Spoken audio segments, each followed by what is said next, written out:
is a killing of thought. So our tradition believes intrinsically in our ability to reconnect ourselves to our thought source, to the source of our being, above, and to bring energy down from that into our lives. Has the exile affected Judaism in the same way? Where we don't do this anymore? So most Jews don't believe that such a thing can be even done. They call themselves the Rambam Jews. Rambam was a rationalist. So is God a rationalist? No, God is not a rationalist. As much as Rambam might have been, and even Rambam wasn't a rationalist. Rambam, as much as we said that against the Ramban he loses a little bit, but he was awesome. These men were much beyond what anybody makes of them nowadays.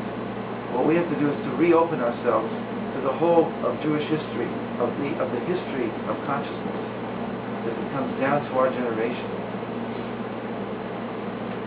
So again, let's finish this paragraph. They would attach their machshava on high in the upper worlds in order to draw down the supernal light down below. In the process of ascending and descending in consciousness, all things became increased and blessed in direct proportion to the power of machshava invested. In the process of ascending and descending, all things became increased and blessed in direct proportion to the power or the intensity or the focus of the machshava invested. This is the mystery of the oil cruise that Elisha blessed, as well as the jar of flour that Eliyahu blessed. So I go into that. Excuse me? This is his Igeret HaKodesh. That's the text. It's right in the middle of chapter 5. It's not the end, not the beginning. So he's bringing it here.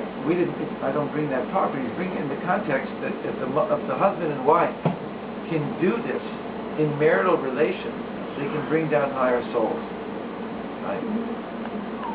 That was the reason he brought this, is that we have the ability, when we're in the physical body, to connect to the higher part and to use our bodies as a receiving station for higher energies. And literally that makes a difference in the quality of the soul that's born. If this soul is going to have more trouble in life or less trouble in life, it's going to have a freeway towards spiritual consciousness, or it's going to be blocked everything along the way. How much negativity it's going to be saddled with is going to be imploded or imprinted into the soul by virtue of the fact of the mother and father's minds when they were conceiving the child. What he's trying to do is to blow our minds with the responsibility, the incredible responsibility that we have when we have marital relations. Not trying to scare us away from it. There's nothing wrong. In fact, in Judaism, pleasure, physical pleasure, it's just that the physical pleasure that he wishes to give to his wife and that she wishes to give to him, that's called holy pleasure. Not physical pleasure that I want from you, but that I want to give to you, and that my whole interest is in giving. And that's the bonding. It's the bonding not just of the physical, it's the bonding of the spirit.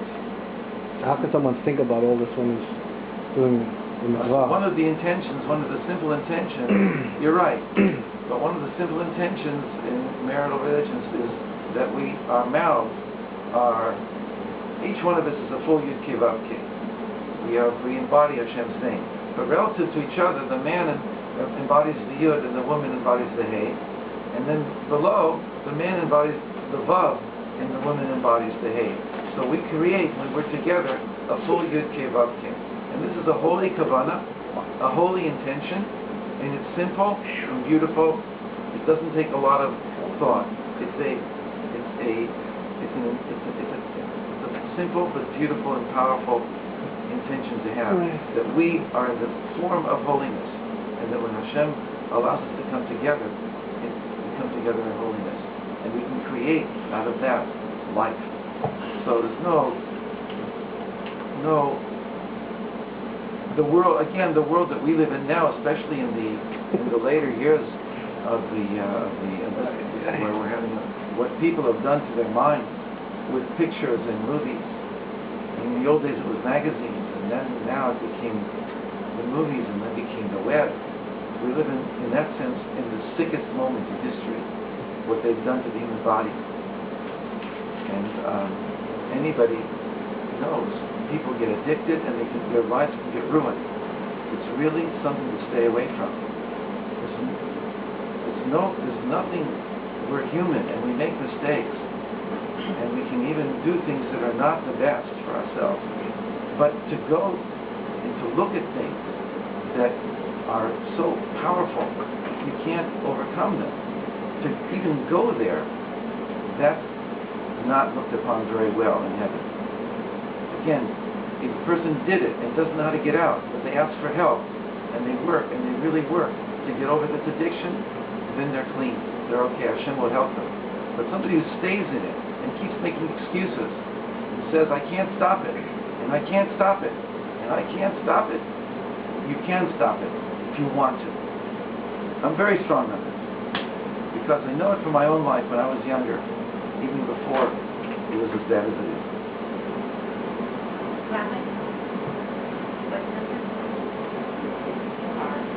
If our thoughts are coming from above, all of our thoughts are coming from above, correct?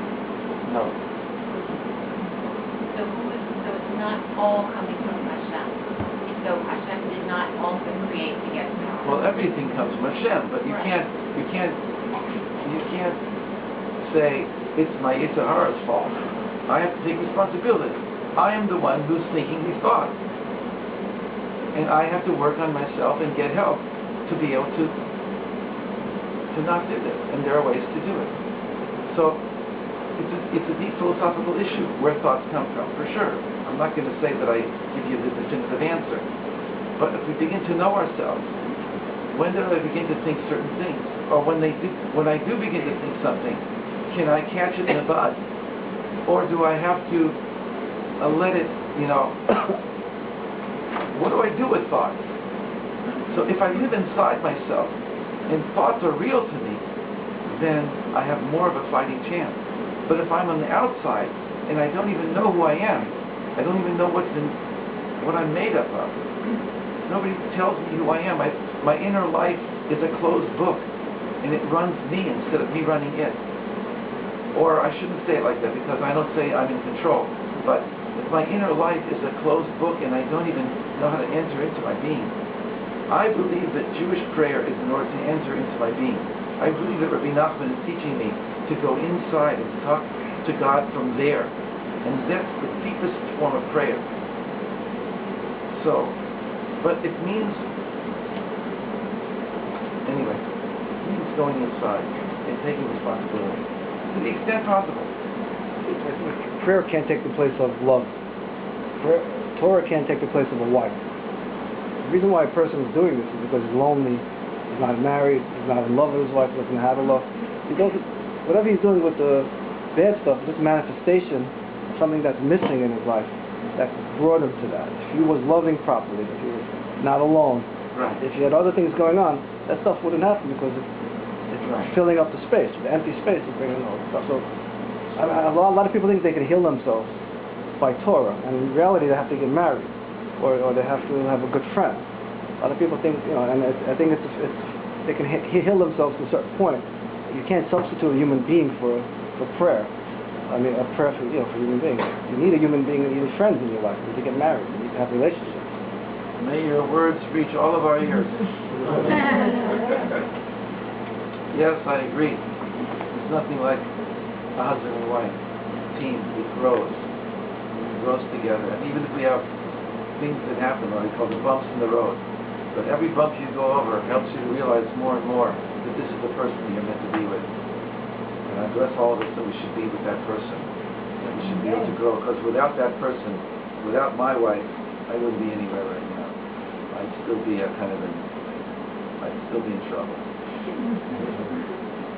And whatever good I do, I have tremendous hakarat tov, tremendous thankfulness. So I believe in transformation. Yes.